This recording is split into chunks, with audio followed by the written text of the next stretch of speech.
Hello everybody, welcome to week 5 of the course and happy first day of fall. After this week's over, we'll be 1/3 of the way through the course, so we're moving through pretty fast. This is also our last week on sort of the foundations of American government, and we're going to be transitioning into more of sort of the relationship between citizens and the institutions of government in part 2. When we start next week in part 2, I'll also assign you guys to a new discussion group, and I'll post that on Canvas in the same place that I posted the first assignments. Another quick announcement to make is that there's a quiz. Quiz 2 is due this week, and Quiz 2 is going to be on the material that we've covered up until this point. The quiz is open book. My main point in this quiz is there are certain key points throughout the readings that I want to make sure that you guys understand. So I'm going to allow you to look at the materials that could come from our discussions. It could come from the videos, could come from the readings. So do make sure that you're paying attention to all that stuff. Okay, so last week we continued on the theme of federalism. And we started off by looking at 4 of the Federalist Papers. We looked at Federalist 16, which was Hamilton, and Hamilton was essentially making an argument for a stronger central government, a national government. Hamilton makes the argument that at this point, all confederations in history had essentially failed. And that's something important to remember when you're thinking about the founders and how they shaped the Constitution and the government, is that most of their theories, their examples were drawn from historical examples and oftentimes from the classical world. In this particular case, Hamilton cites a confederation. I think it was a Lycian or something like that. It was somewhere in Turkey, and he said even that one, as hallowed as it was, eventually failed. Which that system was actually where we got the representative system of government. They had a Congress, and they elected people there based on the size of the state. So essentially, the model of the House of Representatives is actually derived from this old, ancient Turkish model. But anyway, Hamilton was making the argument that confederations are doomed to fail, and he was pointing to the historical examples as well as the example of the current the government at the time under the Articles of Confederation, saying it was too weak. And Hamilton said what you have to do is when laws are passed at the national level, they have to apply to the individuals themselves, and there can't be the state governments in between who are essentially mediating what the national laws mean. It has to be directly to the individual, and all citizens in all states essentially have to be beholden to the same laws. So that's, in a sense, it's superimposing federal law over state law. And Hobbes said, look, the only way that this system of government is going to work is if all states yield their sovereignty to a national power. Otherwise, the Confederacy, he said it could die 2 ways. The first way he said it could die would be a violent death, which is where, let's say that the national government passes a law on background checks with firearms. Let's say that the great state of Texas decides that they don't want to go along with this particular mandate. So they start, raising a ruckus about it.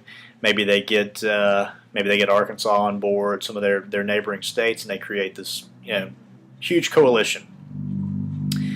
And they actually start to fight against the other states who do believe. Now, of course, as history would have it, this actually happened, right? I mean, we had a civil war, but essentially, it rather than it being a state-on-state conflict, it actually turned into sort of a state against nation conflict, right? The Civil War was essentially a question of this very question we're looking at, states' rights. What does a state have the particular authority to do? In this case, particularly concerning slavery. So that's the violent death, right? So, states disagree, they create a coalition, they go to war, and then the union is dissolved. Hamilton said there's a more natural way for the union to be dissolved, which is essentially If there's no central authority to bind the states together, maybe the states will, maybe they will agree, maybe they won't. If they're trying to create a national army, if there's some sort of national conflict or international conflict, maybe the states will send something, maybe they won't. As long as if their feet is not being held to the fire, in a sense, the discretion of what to do is essentially up to them. So, in that way, the union just kind of withers and dies on the vine, right? And you can think of some modern day examples of confederations like the UN. Pretty good example, right? The UN is almost identical to the government under the Articles of Confederation, with the exception of, rather than it being independent states, it's independent nations.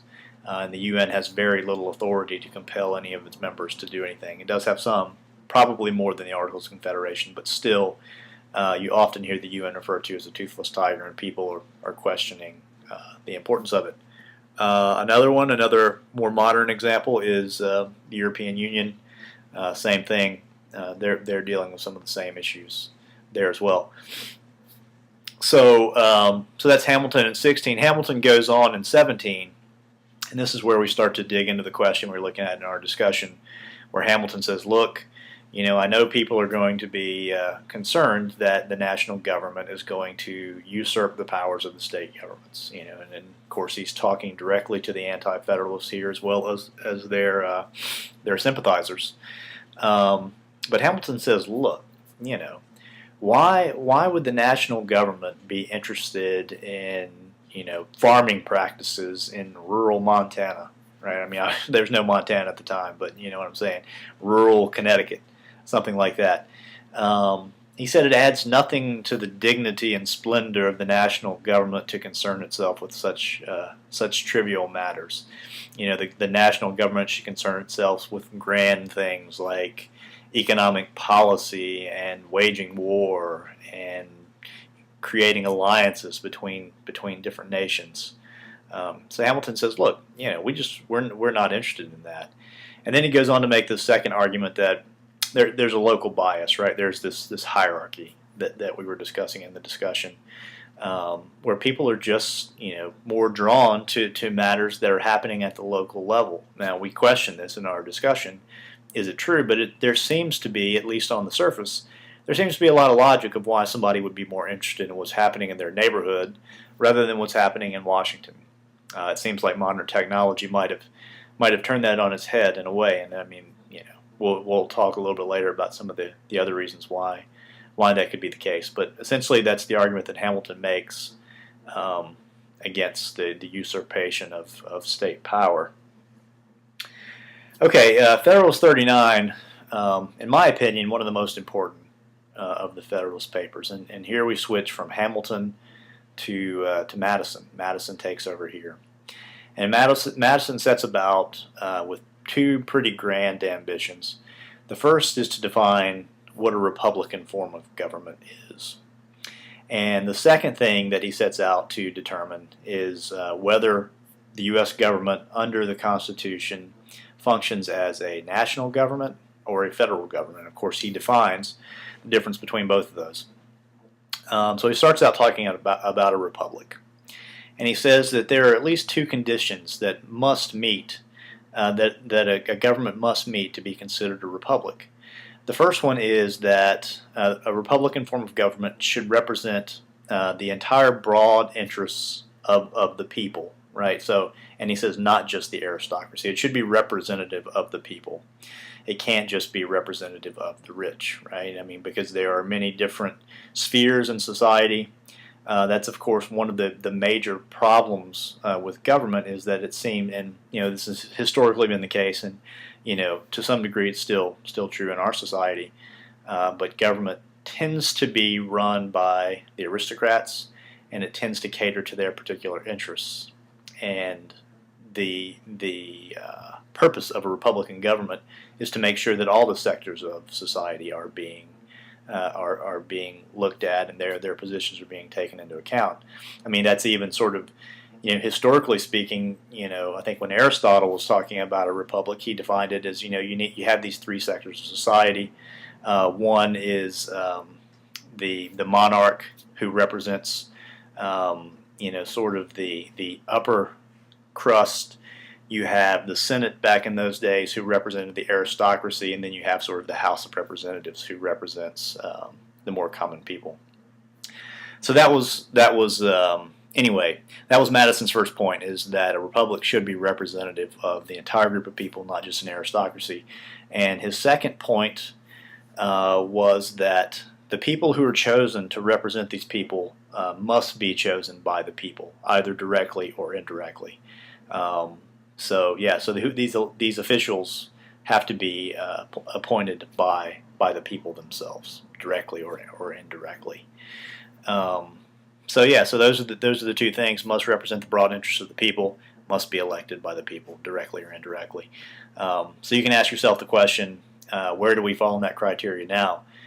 Does our government represent the broad interests of the people, and then is it appointed by the people? Which, yes, of course, that one is. But the bigger question is, does it represent the broader interests of the people? I don't know. Tough question. Okay, so next, Madison goes on to try to determine whether the U.S. government under the Constitution is a federal or national government.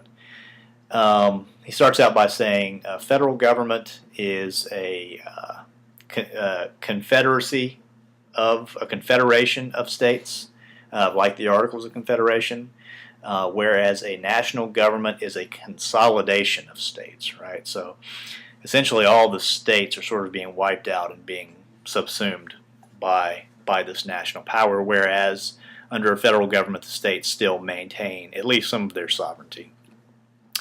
So Madison asks, okay, what do we have here? And he says that there are three things that you have to look at. The first thing you have to look at is the foundation of the establishment of the government. The second thing you have to look at are the sources of power of the particular government. And the third thing is how that government can be changed or amended. So first, the establishment of this particular government, the Constitution had to be ratified by the states, right? By nine out of the 13 states had to ratify it. So here in this particular case, the foundation of the establishment is a federal. It meets those federal criteria because it's giving the states a certain amount of say in the particular decision. Okay, next is sources of power, and he looks at all the different branches. So House of Representatives. House of Representatives is based on the entire population of the state, right? So if you take the House of Representatives as a whole, it is based on the population of the nation, right? It's not based on the population of the particular states. So in that sense, the House of Representatives is actually more of a national institution than a federal institution. On the other hand, you look at the Senate, and the Senate gets 2 senators for each state. So rather than being based on the entire population of the United States, in this case, each state sort of gets equal due, right? So once again, it's giving more authority to the states. So the Senate is more of a federal system. And then he talked about the president and how the president is chosen. And he said that it's mixed, right? For one reason, it's mixed because it combines the amount of electoral votes that a state gets is based on the amount of representatives, which we already saw is more of a national, and the amount of senators, which is more of a federal. So it's sort of mixed together in that way. And then once you put in the Electoral College, and what happens in the case that the Electoral College doesn't declare a victor, where it's sent to the House of Representatives, these are more, these are sort of mixed elements, right? So there's a lot of things going on in a presidential election. So it's hard to say exactly whether that one comes down on the more national or the federal side. So sources of power, mixed. The last thing is the amendment procedure. Now, in order for an amendment to be ratified, it has to be ratified by the states. So once again, we see this as a federal mechanism. However, the thing with that is that it doesn't have to be unanimous, right? So in that sense, it's possible once again that sort of the size of the particular states could play into the ratification of particular amendments. Now, if it were a unanimous vote were required, it would seem like all states are sort of having equal say. However, the fact that it doesn't have to be unanimous, and different state legislatures are structured in different ways, raises at least some doubts about the pure federalism of the amendment procedure. But by and large, I think that it is more of a federal procedure. Anyway, we see that it's hard to say under the U.S. government whether it's federal or national or not. Madison said it's mixed, so you can't really say it's a federal government. You can't say it's a national government. It has characteristics of both. Okay, and then Madison takes a shot in Federalist 46 at trying to ease the worries of people who are concerned about state power being usurped by the national power. He makes many of the same arguments that Hamilton made.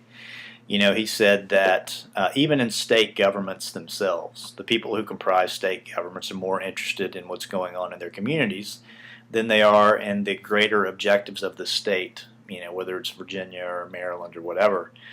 He said that this is also going to apply when people or when representatives are sent from states to the national government. They're going to be more interested in the state, in the interests of the state. And this is where Madison's talking about this natural hierarchy that exists, right? This natural hierarchy where people are most interested in what's happening at the local level, state level, national level. So the encroachment of national power there probably is not going to happen. Another interesting point that is probably not quite as relevant today is that Madison thought that the local militias could overpower any possible military force that the national government could accrue. Now, maybe back in Madison's times that seemed logical. However, today, we all sort of we can sort of scoff at that, right? The notion that a well-armed and regulated militia can fend off the national government with its drones and Tomahawk missiles and things like that seems a little crazy. But anyway. Okay, so then after that we read an article by Martha Durthick, and American Federalism, Half Full or Half Empty. And she essentially points out, she harkens back to Madison's point that American federalism is a very ambiguous thing, right? That right up front it wasn't clearly defined whether we have a federal system or a national system because it has elements of both in the Constitution. And she said there had been a revival of sort of like a revival of giving power back to the states, maybe more of the anti-federalist position. And she looked at some cases in the Supreme Court. She looked at the Brady handgun, the background check law, where at one point, I believe it was in the Clinton administration, a law was passed through Congress that required background checks on anybody who went to purchase a firearm in the United States. And the Supreme Court ruled this unconstitutional. They said it violated the 10th Amendment because it was compelling state authorities, police officers, things like that, to carry out a national prerogative. And this is known as commandeering state resources to carry out the national law, and that's prohibited by the 10th Amendment. So they overthrew it on those grounds. Another one she looked at was U.S. v. Lopez, which prohibited bringing firearms into a school zone across the nation once again, trying to prevent school shootings. This was sort of right after Columbine. And they did it on the grounds that school shootings and school violence affected interstate commerce. And the Supreme Court said, no, that's not the case. You don't have a strong enough argument, because essentially that's one of the few ways that Congress can actually make laws that apply across the states is through the Commerce Clause, because the federal government has the authority to regulate interstate commerce. But in this case, they said no. So Durthick said, a lot of the advocates of this position said, look, we're hearkening back to states' rights. But she pointed out it's not quite that clear cut, because there were many other cases where they were favoring more of a national agenda rather than a federal agenda. And even at that, she says that the decisions in both of those cases were 5-4, right? So they were very hotly contested. And oftentimes it just depends on, who is sitting on the Supreme Court at that particular time. And then she went on to talk about she did point out some instances where, where it seems like we're going in a more of a national direction. She talked about the motor voter laws, which were sort of the voter registration laws, and helping out with national elections, where it was mandated that when someone goes to sign up for renew their driver's license or their registration or something at some Department of Motor Vehicles, that these departments were required to both present voter registration and make sure that they had the materials on hand to do that. In addition, they had to hand out things for disabled people who could do absentee ballots. And so in a sense, they are using state resources, because the specific states have to pay for these particular forms, and of course they're paying for their employees to carry out these things, which seem to be going towards a more national agenda. And then she just talked about the mores, I believe she called them, right? The mores of our political culture. When referring to the national government, we call it the government, right? Essentially, but we have lots of different governments, right? There's a local government, there's a state government, there's a national government. So when we say the government, we're giving away that we think that, look, the national government has the power. That's the government, right? Okay, let's see. So the discussion question was essentially, we were talking about Madison and Hamilton's argument that there's this natural hierarchy that exists. And I asked you guys, do you think that it still exists today? And if so, has it prevented the encroachment of national power on state power? Very interesting responses. Got a lot of different responses. Some people thought that the natural hierarchy existed, but that it has not prevented the encroachment of national power, which of course begs the question of why. And some people said, look, the hierarchy doesn't exist at all. It's just, it's a confused idea right now. But it just, it seems reasonable to me to think that people would be more interested, as Madison and Hamilton argue, people would be more interested in what's happening in their neighborhoods, what's happening in their towns, what's happening in their states, rather than what's happening in Washington. And a lot of people said, yeah, we do believe that. However, it has not prevented the encroachment of national power. And one reason for that is, even though people argue that they are more interested in local matters, the participation in local and state elections is abysmal. Participation in local elections usually hovers around 20% or less. So 20% or less of the people are voting on these matters that are supposed to be the closest to their hearts. Where, in the presidential election 2012, 60% of registered voters should participate in that election, which seems like it would be greatly removed from their everyday lives. Now, there are several different explanations for why this is the case. One is the media, right?